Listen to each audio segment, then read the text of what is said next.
Olá, pessoal. Eu sou a PCNP Carla. É um prazer estar com vocês mais uma vez. E como o PCNP Antônio disse, o nosso assunto hoje é sondagem. Então, para que nós fazemos uma sondagem? Nós fazemos uma sondagem porque através dela nós vamos ter o quê? Um diagnóstico, seja ele em português, seja ele em matemática. E nós trouxemos aqui uma pergunta que tem uma relação, assim, é uma pergunta totalmente fora da área da educação, mas que tem tudo a ver com a nossa proposta. Você já fez um raio-x? Por que nós colocamos esse comparativo aí do raio-x? Porque quando nós vamos fazer um raio-x, o que o raio-x ele mostra lá para o médico? Como estão algumas partes do nosso corpo internamente. Quando nós aplicamos uma sondagem, isso não é diferente. Nós aplicamos essa sondagem para quê? Para ter um diagnóstico, para ver o quê? O que esse aluno ele já sabe e o que ele precisa aprender, tá? Então, esse diagnóstico ele é como um raio-x. Ele vai nos dar o quê? Esse caráter investigativo de reconhecer as dificuldades dos estudantes e poder fazer as intervenções necessárias. Pode passar o slide, por gentileza, Antônio? Bom, nesse slide aqui, nós temos uma citação da Jussara Hoffmann, tá? Que é uma especialista em educação e professora aposentada da Universidade Federal do Rio Grande do Sul. Ela diz o seguinte: desde pequenas, elas interagem no mundo e tentam explicá-los, afirma Jussara Hoffmann, especialista em educação e professora aposentada da Universidade Federal do Rio Grande do Sul. É preciso conhecê-las para não repetir conceitos nem propor tarefas além do que a garotada é capaz de compreender.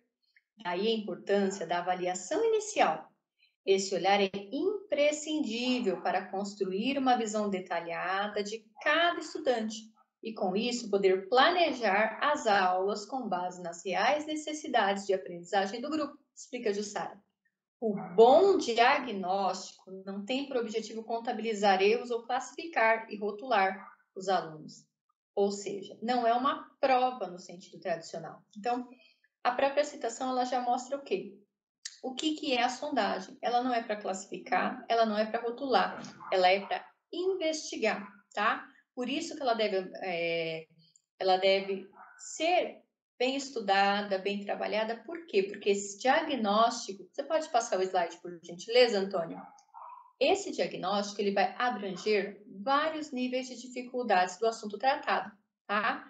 De forma ao quê? Dar subsídio para pensarmos nos avanços de aprendizagem. Então, quando eu aplico a sondagem, eu planejo bem essa sondagem, eu conheço bem o que eu vou fazer, eu vou ter um bom diagnóstico. Esse diagnóstico ele vai o quê? Ele vai me dar toda a investigação que eu precisava, vai me dar esse subsídio, esse apoio.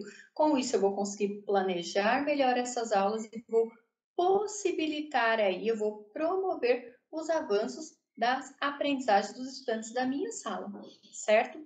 Bom, então vocês viram a importância que a sondagem ela tem e que o diagnóstico ele vai o quê? A importância também do que o diagnóstico ele vai o quê? Nos oferecer para quê? Para que nós possamos ter uma melhor prática pedagógica. Eu vou passar a palavra para minha colega Lília, que também vai trazer contribuições sobre esse assunto. Olá, pessoal, sou PCNP Lívia e eu venho contribuir com as falas dos meus colegas Antônio e Carla em relação à importância do diagnóstico, tá? Esse diagnóstico, ele nos dá o subsídio. É uma prática que nós já temos em sala de aula, tanto em alfabetização em língua portuguesa, quanto alfabetização em matemática. E também em história, geografia, ciência, o diagnóstico é um processo importante para que a gente consiga dar continuidade no nosso trabalho a partir do que os alunos já nos trazem, né? Então, quando você fala em subsidiar o nosso trabalho, o melhor subsídio para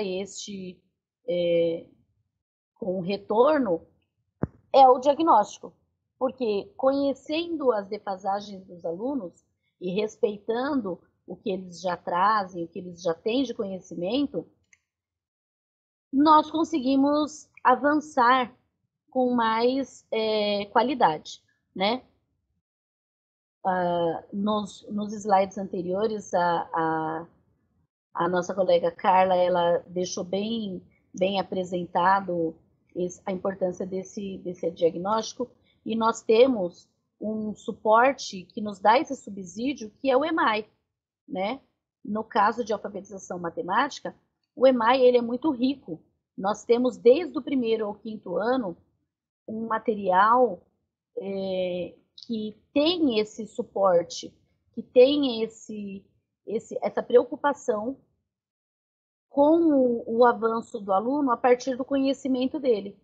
Então, quando você utiliza o material, que é um material disponibilizado, que temos em mãos, enfim, e com isso você agrega o conhecimento que esse aluno já tem, ou o que você quer que ele avance, esse subsídio, ele com certeza vai funcionar muito melhor. Bom, agradeço a atenção de vocês e eu passo então a palavra para a PCNP Carla, que vai dar continuidade aí nos slides.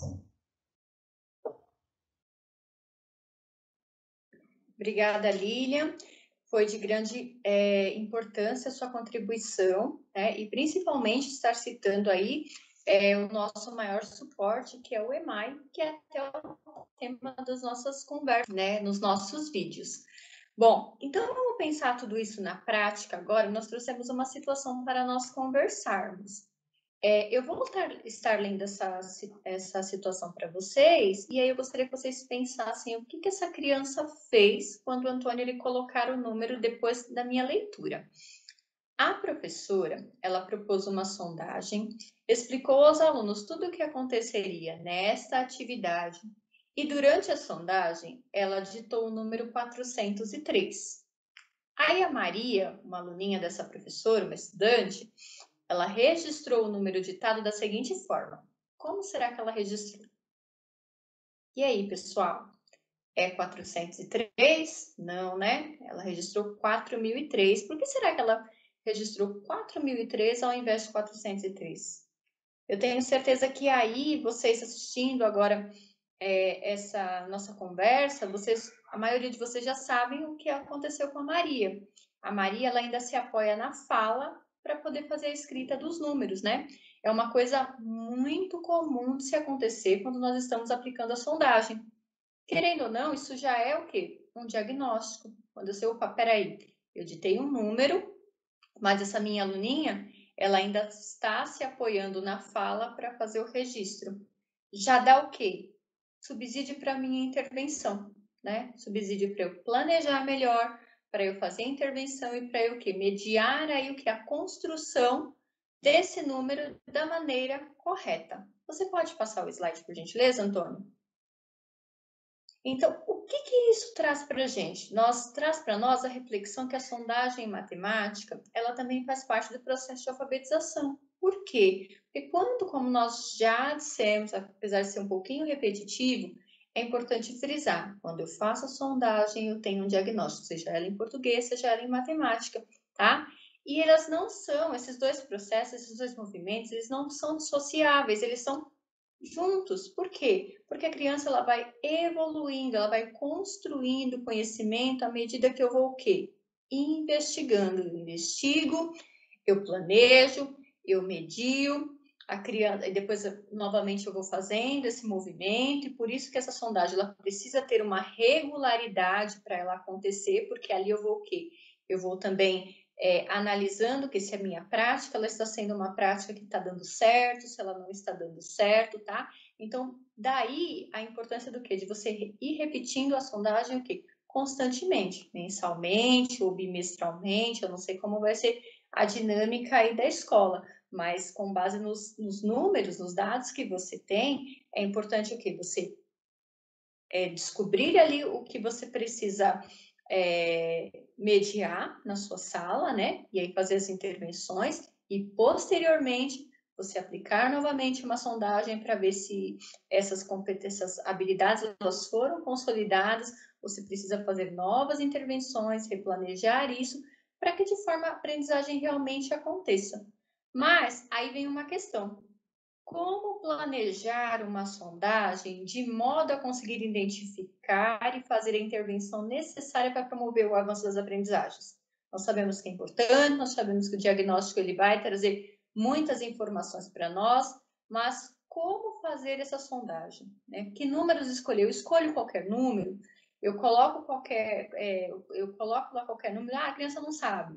Tá, como fazer? Então, até para isso, a gente precisa, é necessário que nós venhamos o quê? A estudar os números, a compreender os números, porque quando eu compreendo, eu consigo analisar melhor o meu diagnóstico. E eu sabendo analisar o meu diagnóstico, eu vou saber fazer a intervenção necessária.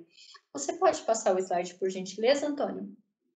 Bom, aqui nós colocamos o tema conhecendo os números. Todos nós já conhecemos os números, mas os números para a sondagem, eles têm algumas especificidades que eu vou estar lendo para vocês.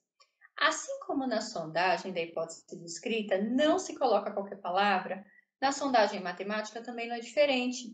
É importante nós conhecermos os tipos de números mais adequados para colocar na sondagem. Então, vamos pensar lá na sondagem em português. Quando nós vamos fazer a sondagem em língua portuguesa, a sondagem de hipótese descrita, nós não colocamos qualquer palavra. Nós começamos da palavra polissílaba, para trissílaba, para dissílaba, para monossílaba, e aí fazemos a frase, né? Isso tem uma intencionalidade. Na matemática, a sondagem também vai ter uma intencionalidade e ela precisa também ter uma organização. Por quê? Porque quando eu fizer isso, um conhecimento, ele vai ajudando que a criança a construir outro. Um número ditado, a organização que eu coloco, vai dar o que? Possibilidades para a criança o quê? Construindo conhecimento ao longo deste processo, certo? Mas então vamos conhecer esses números para nós sabermos o que eles vão trazer para a gente de conhecimento aí na hora da análise do diagnóstico. Então, pessoal, é importante nós conhecermos os tipos de números mais adequados para a gente colocar na sondagem. Então, vamos começar pelo zero. Muitos estudantes, eles acreditam que o zero não é número. Lembram da Maria?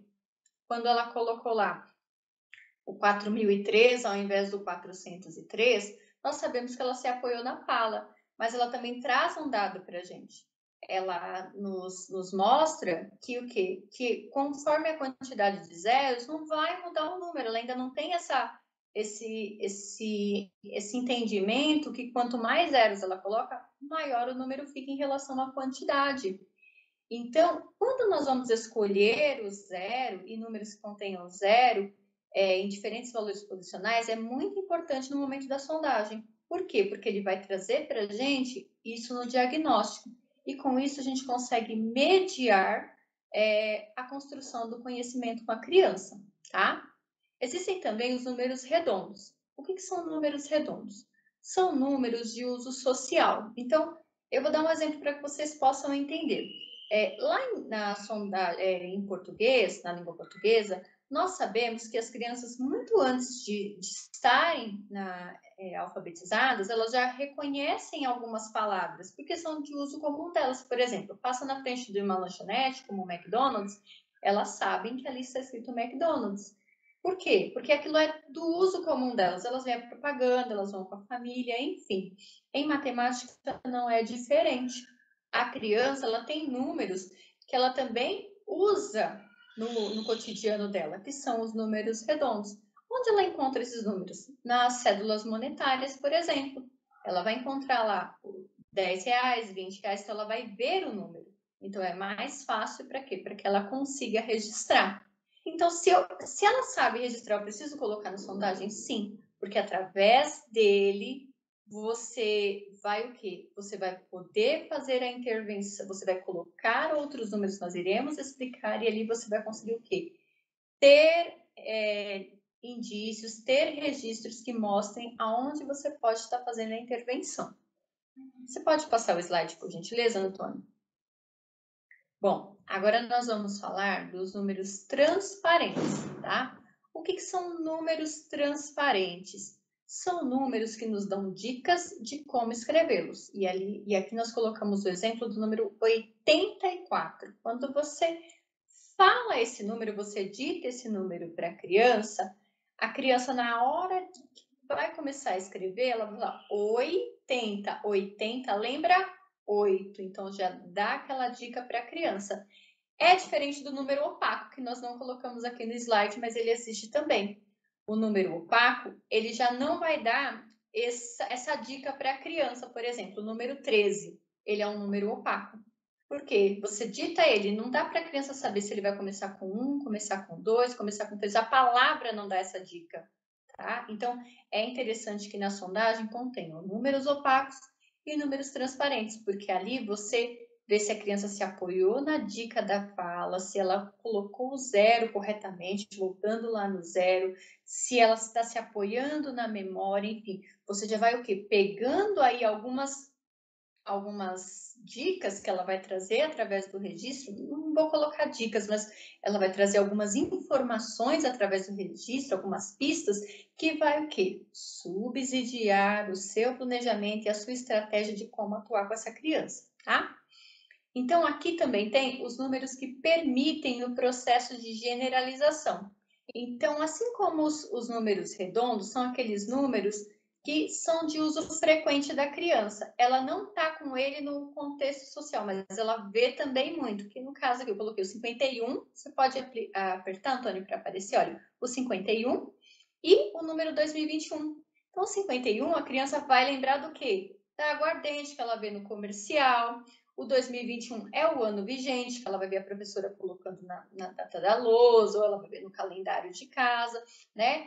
Então, quando eu trabalho o número que permite o processo de generalização, o que eu vou fazer com esse número? Eu vou colocar ele na sondagem e vou colocar um número que vem mais ou menos nessa linhagem para ver se a criança ela só memorizou ou se realmente ela já sabe fazer a inferência sobre esse número, se ela já domina o que é uma unidade de milhar, uma centena, uma dezena, uma unidade na hora de escrever.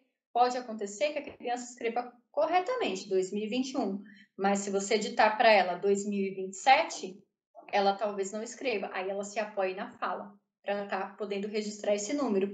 E ali o que acontece? Você também tem mais dicas de como estar fazendo as intervenções. Pode passar, Antônio, por favor?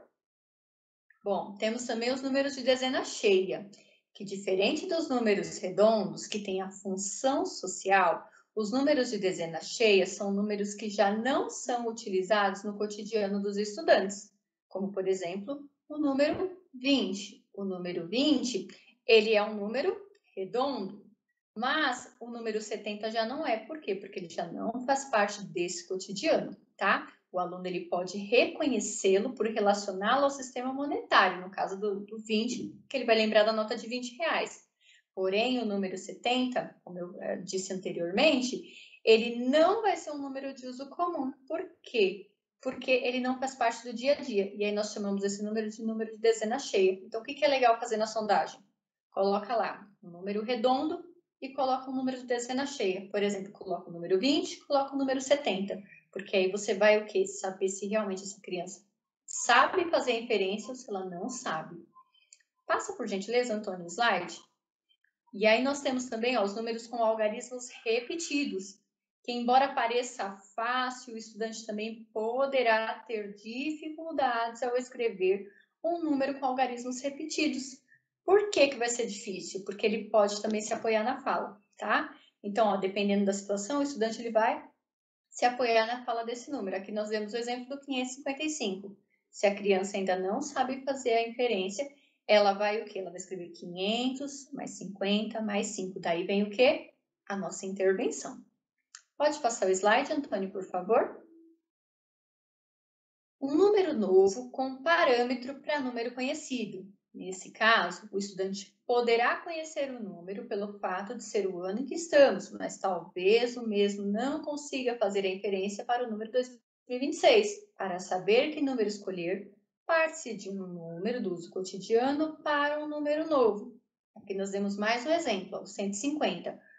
O 100 é um número redondo que a criança usa, mas se eu colocar 150, será que ela vai saber escrever? Então, volta nos slides anteriores que eu já havia comentado com vocês, que é interessante nós colocarmos os números redondos, né, os números que permitem o processo de generalização, e depois a gente vir com esses outros números aí, como o número de novo com parâmetro e número conhecido, para ter certeza se realmente a criança consegue registrar ou não, tá?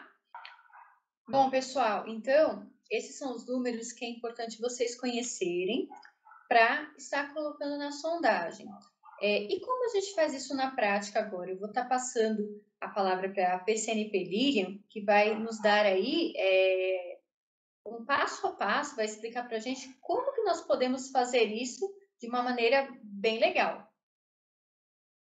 Voltando aqui, então, vamos ver como que essa fala toda da PCNP Carla pode estar acontecendo aí na prática, tá? 1. Escolha pelo menos 10 números com base nas especificidades refletidas nessa afirmação. Como já foi apresentado pela Carla, a importância destes números serem escolhidos, né? Não pode ser colocado de qualquer maneira. Na hora de digitar os números, parta do número menor para o maior. Explique que todos os estudantes farão um ditado diferente. Nesse ditado, ao invés de palavras, usaremos números. Aproveite e explique também o objetivo dessa atividade para os alunos, pois desta forma, o aluno estará mais à vontade para desenvolver os registros. Você pode passar, por favor, Antônio? Obrigada. 5. Entregue ao aluno uma folha em branco, e de preferência na posição vertical. Fique atento se o aluno muda a posição da folha. Não faça intervenção. Observe se esta ação estará relacionada ao espaço necessário que o estudante precisará para escrever os números maiores. Peça para o estudante colocar o nome completo e a data. O estudante que souber, né? Oriente-os também sobre a posição dos números na folha, um embaixo do outro, e não na sequência, tá? Então, é importante que siga-se estas orientações na hora de fazer a preparação para a sondagem e na hora de fazer esse trabalho com o aluno. Eu vou passar agora para o PCN Antônio, que ele vai contribuir para a gente com alguns exemplos e alguns comentários bem pertinentes ao tema. É isso aí, Lília. Estou dando prosseguimento nessa mesma linha de pensamento. Agora eu irei trazer algumas sugestões, tá? A primeira sugestão é referente à escolha dos números, que a Lília leu lá no slide anterior, na opção 1, né, sobre escolher 10 números. Então aqui nós temos esses 10, né, o número 5 como número redondo. Eu não vou explicar as características de cada número, porque a Carla ela já fez essa explicação, assim não fica repetitivo, ok? Temos o número 13 como número opaco, 82 o número transparente, número 70 a dezena cheia, número 100 o número redondo, 160 como número novo com parâmetro de número conhecido, o número 444 o número de algarismo repetido, 2.385, número composto por 4 algarismos diferentes, importante. 2021, número que permitem processo de generalização. E o 2027, número novo com parâmetro de número conhecido. Vale ressaltar que, na prática, os professores eles não precisam usar exatamente esses números, porém, eles devem se atentar que os números tenham as mesmas características apresentadas aqui nessas sugestões, ok? Dando prosseguimento, para os alunos que não estão acompanhando as aulas presencialmente, né, nós sabemos que nós estamos vivendo nesse contexto da pandemia, onde muitos alunos eles estão realizando as atividades ou participando das aulas totalmente em casa, ou seja, remotamente. Mas nós também precisamos propiciar esse momento de sondagem para esses alunos. Então, quais são as nossas sugestões? A gente deve adaptar as orientações e realizar o contato através do quê? Usando as tecnologias que nós temos hoje em dia.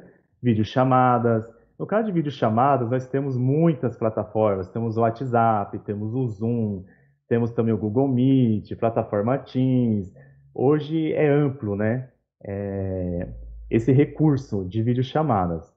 ou podemos enviar mensagens de áudio. É importante que, se enviarmos mensagens de áudio, que os responsáveis, né, ou a família, grave o momento que a criança está registrando ali, aqueles números. Por quê? Quando a gente observa a criança registrando esses números, nós conseguimos entrar no pensamento dela. Então a intervenção ela fica facilitada para tentar auxiliá-la, ok? Outra observação que eu trouxe aqui, que nós trouxemos, é referente à família, né? Nós temos que ter uma consciência, temos que conscientizar esses pais ou responsáveis para deixar que a criança registre aquilo que ela sabe, não fazer intervenção. Por quê? Quando nós ajudamos a criança na hora de registrar aqueles números, o resultado ele acaba sendo um resultado que não é real.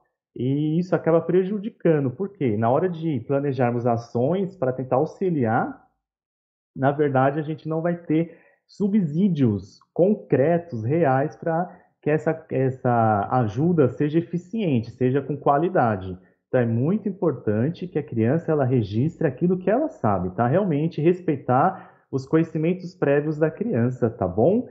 Então, aqui, dando prosseguimento, eu vou passar para a PCNP Carla a palavra, que ela vai falar um pouquinho sobre o registro da sondagem, ok?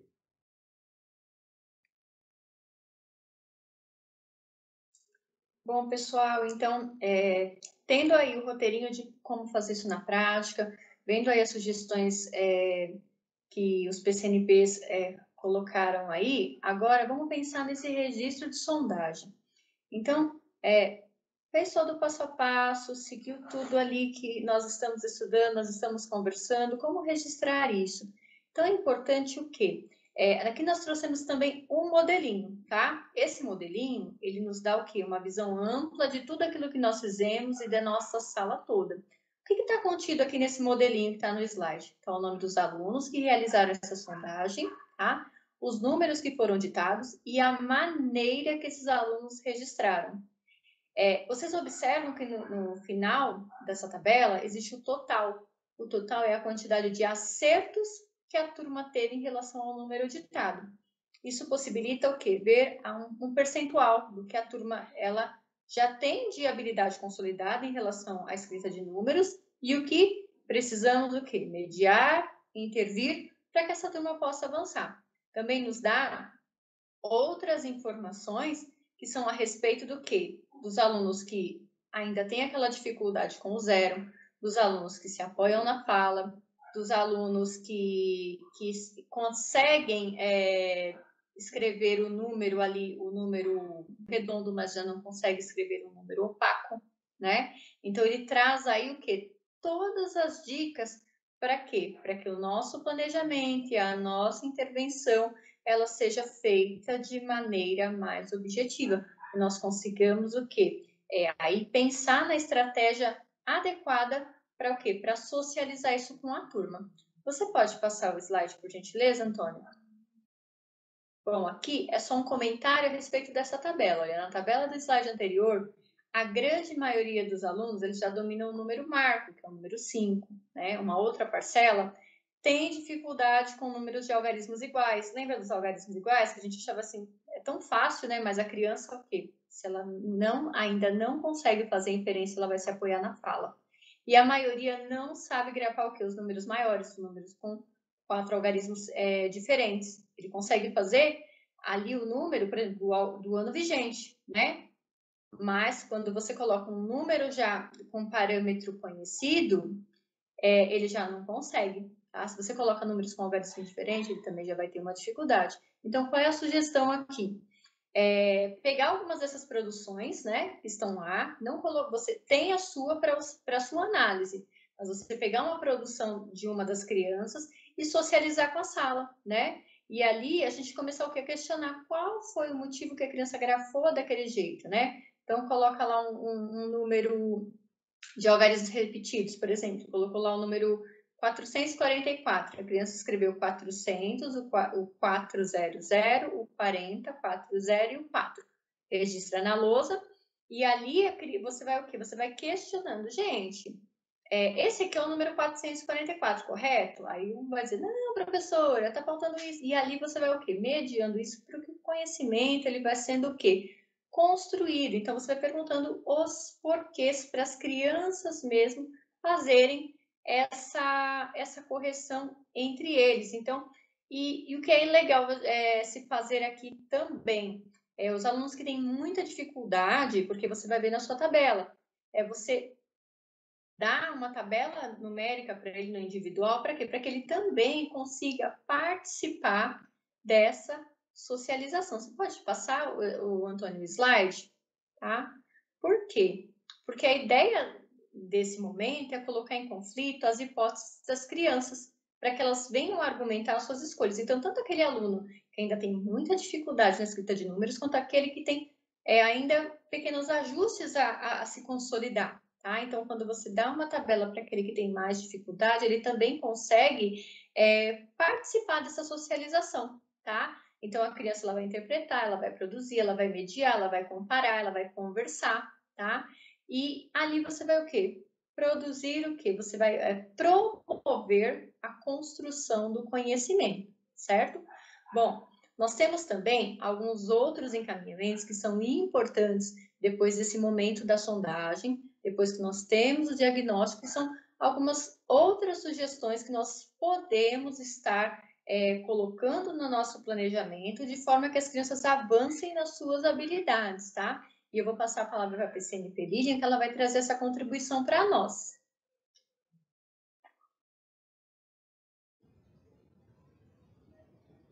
Bom, pessoal, então assim, esses encaminhamentos que nós trabalhamos, que são diversificados, são infinitos até maneiras de encaminhar essa aula, de acordo com as defasagens dessas crianças, nós apresentamos situações didáticas que contenham esses números, elas precisam ter esses números decimais, né? Então, nós temos algumas opções, até mesmo no EMAI, né? O EMAI ele é riquíssimo quanto a isso. Isso do primeiro até o quinto ano. Nós temos várias atividades, por exemplo, com roda de contagem, também trabalhamos isso no EMAI. Trabalhar com coleção de figurinhas, tampinhas, etc. Nós temos também sugestão disso no EMAI. O EMAI ele orienta o material do professor. Quando você se apropria deste material do professor, você consegue gerenciar essa aula de melhor maneira para auxiliar este aluno. Então, você consegue apresentar várias situações didáticas para que essa aula tenha um caminho para onde você quer direcionar, né?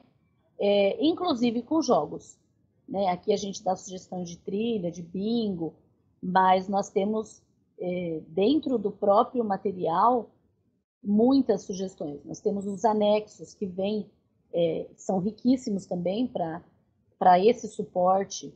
Então, assim, temos como encaminhar essa aula com subsídios externos? Temos N maneiras de fazer, né? Mas nós temos também um material muito rico, que é o nosso EMAI, tão bem apresentado e tão bem desenvolvido para este processo.